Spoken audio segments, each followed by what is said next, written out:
New and disturbing questions tonight about a deadly bacteria outbreak 3 years ago and what the manufacturer, Sara Lee, knew about the meat it was shipping.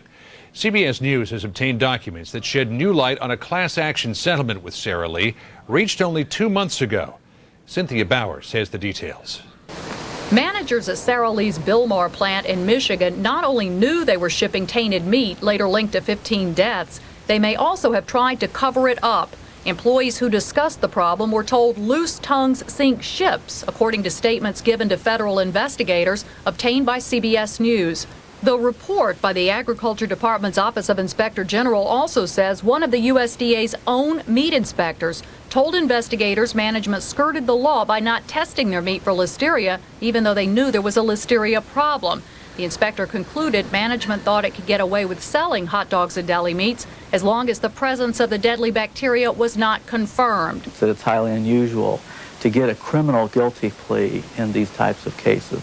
But the guilty plea U.S. Attorney PHILLIP Green got from Sara Lee was to a single misdemeanor charge. Although federal prosecutors had access to the Agriculture Department's report prior to the settlement, Green said the government's investigation found no evidence Sara Lee intentionally distributed the adulterated meat.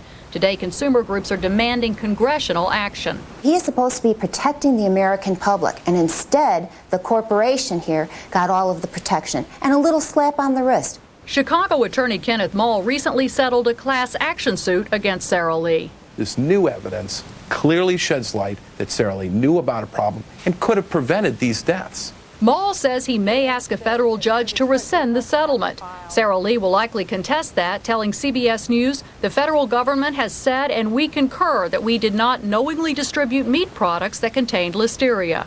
The U.S. Justice Department says tonight it investigated every allegation raised by the USDA and couldn't substantiate any of them. But the Agriculture Department continues to stand by its report. Cynthia Bowers, CBS News, Chicago.